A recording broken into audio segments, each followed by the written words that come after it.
Alors avant de se quitter, Grégory Cohen, on va parler de votre programme Repas Toqué que vous organisez avec l'association Princesse Margot.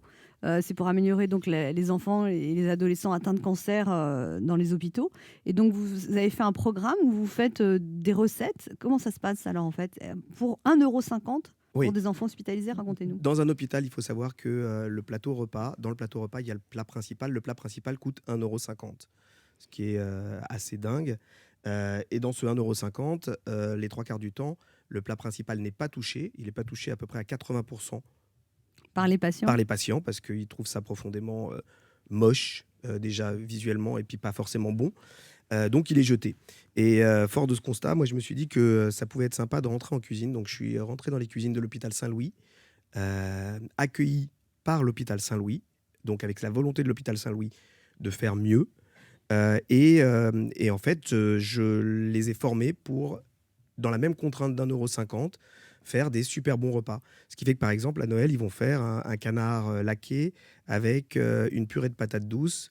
Et ça c'est le coûte personnel de 1,50 € l'hôpital qui cuisine. Et c'est le personnel de Vous l'hôpital. leur expliquez comment faire. Ouais, je suis rentré là-bas, je les ai formés, je les ai fait venir à mon restaurant, je leur ai montré les plats, je leur ai expliqué que maintenant... Et ça coûte qu'1,50 €, c'est ça qui est fou. Et on reste exactement dans la même contrainte. Parce qu'ils les chassent eux-mêmes maintenant, les canards, du coup. Comment on fait pour maintenir des prix aussi bas quand même?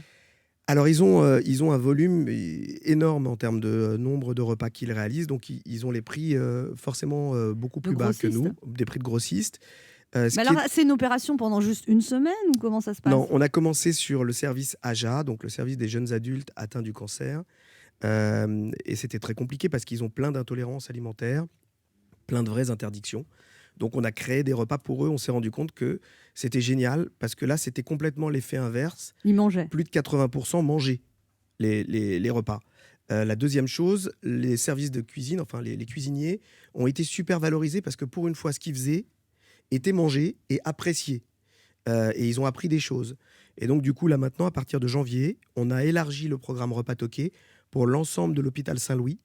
Ça fait combien de repas par jour? Je crois qu'ils sont à 1200 repas par jour. À 1,50 €, vous arrivez à tenir les prix. Et du coup, vous dites que ça, on pourrait le faire en fait pour les cantines scolaires, pour les EHPAD, pour les... Mais c'est une évidence. Là, on a le soutien. Mais là, vous allez avoir beaucoup de travail si vous faites ça.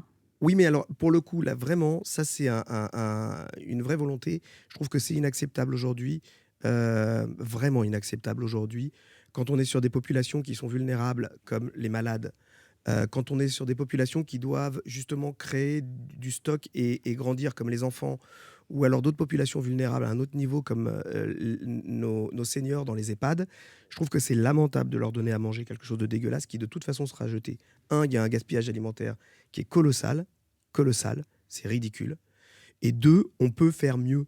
Mais comment vous pourriez alors transmettre ça, cette expérience-là, comment on pourrait la transmettre? Là, vous avez imaginé 12 recettes pour l'instant. Ouais.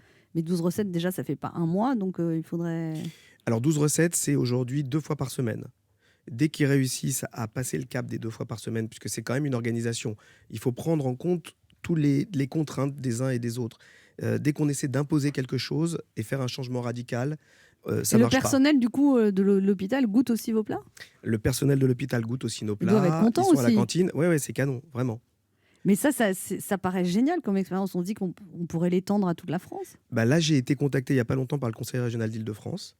C'est le premier à bouger. Il faudrait que vous formiez des gens. C'est exactement ça. Le principe, c'est en fait de faire un système de formation en cascade et de leur permettre à tous de savoir cuisiner, de savoir faire leur sauce. C'est d'une simplicité absolue. De mariner les viandes et les volailles. C'est simple aussi. C'est du bon sens. De savoir comment cuire des légumes. Je vous donne un moyen mémotechnique. Plus c'est dur, plus c'est long. Et plus c'est mou, plus c'est court. Une petite vanne de cul, Laurent. Je l'ai pas, mais je reviendrai. J'y avais pas pensé, c'est bizarre. Ça. On me dit qu'il faut que j'arrête. Voilà. Non. C'est bien, Grégory Cohen. Ça. Merci Anne Romanoff. C'est très beau, ça. Merci. Qu'est-ce qu'on peut vous souhaiter pour la nouvelle année?